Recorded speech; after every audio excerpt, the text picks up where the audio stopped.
She's so rotten, she wants migrants picking cotton. We present to you Democratic Congresswoman Jasmine Crockett, who made this shocking argument why America needs immigrants. Roll it, Alfred. So I had to go around the country and educate people about what immigrants do for this country, or the fact that we are a country of immigrants.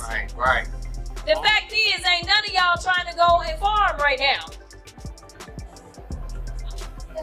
Okay, so I'm lying. Raise your hands. When the wheels fall off. You're not.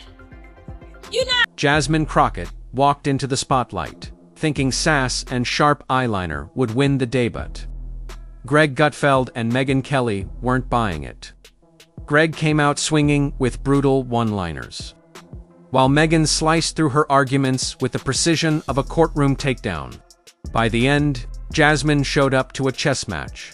With nothing but attitude, Dan got checkmated on live TV. That's what she does. She puts out this video of her acting in a certain way, and that's how she fundraises.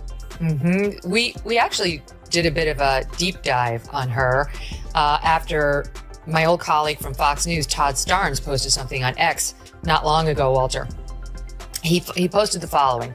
Jasmine Crockett wants you to think she's from the hood, that she grew up on the streets. The exact opposite is true. She attended an exclusive day school where tuition is nearly $35,000 a year. She also attended Rhodes College, a private school where tuition is nearly $55,000 a year. She's cosplaying a gangsta. So we looked up her background. She was born in St. Louis. She's 43. Her dad was a Baptist pastor and a teacher. Her mother worked in a post office. She graduated from Mary Institute and St. Louis Country Day School, one of the most expensive private schools in the city. Indeed, the current tuition, $35,000. Here's the problem. Crockett's tough-as-nails persona doesn't line up with her real background. She grew up in St. Louis as the daughter of a Baptist pastor and a postal worker, then went on to some of the city's most expensive schools. Mary Institute runs about $35,000 a year, and Rhodes College nearly $55,000. Hardly the underdog story she tries to sell. What she's really doing is political cosplayer. Bravo reality star dropped onto C-SPAN, confusing viral sass with genuine statesmanship. Jasmine Crockett's got another hot take. No blacks and whites on a wedding cake.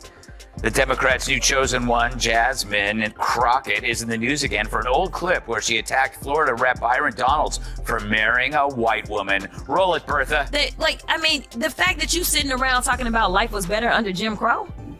Is this because you don't understand history? Or literally it's because you married a white woman and so you think that whitewashed you? That's not very woke. Then came Gutfeld and Kelly. No small talk, no pleasantries, just a full-on roast. This wasn't a debate. It was verbal demolition. Crockett strolled in with TikTok energy and wound up in the middle of a political monster truck rally. Leftist hypocrisy and cluelessness. Jasmine Crockett is a rising star amongst the far-left progressives in this country. She's a representative from Houston, Texas, of all places, which makes no sense because she seems to be far too left for Houston, but apparently not because they elected her. It must be like, Orange County in California being like the one outlier in an otherwise uniformly covered, state, like all red with the one blue, all blue with the one red. Okay, so Jasmine Crockett got up at a Los Angeles dinner this past Saturday, and it was hosted by, this is perfect, the human rights.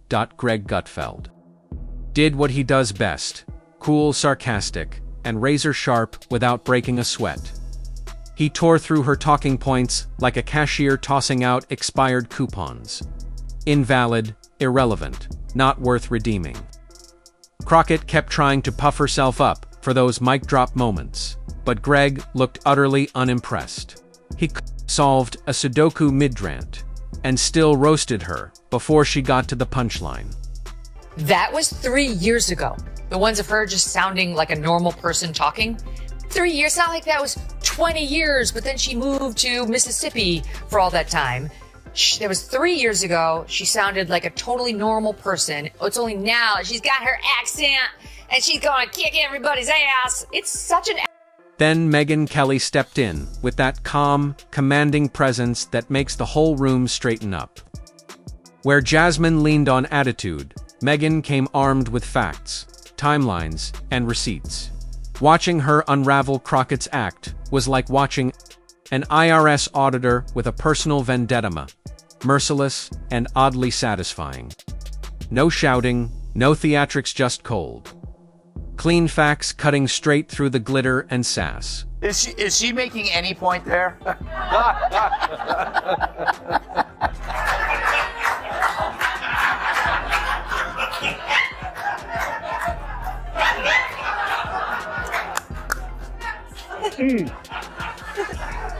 Like this makes me wish my mom made different father choices.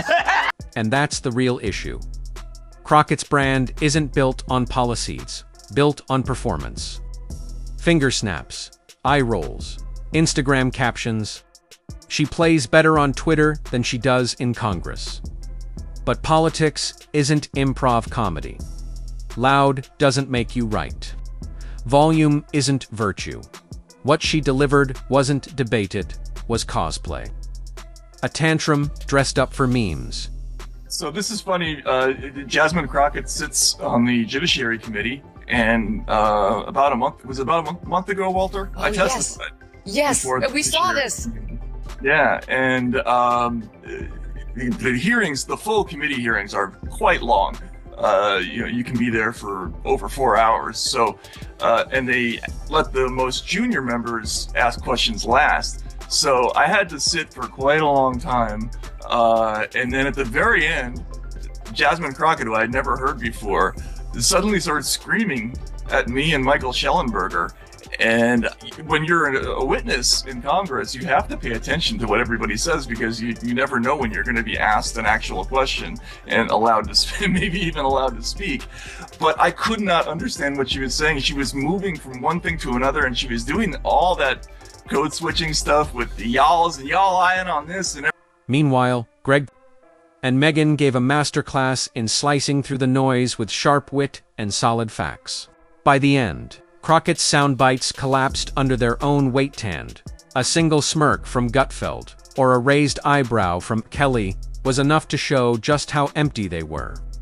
Call it whatever you like, but it was pure political beat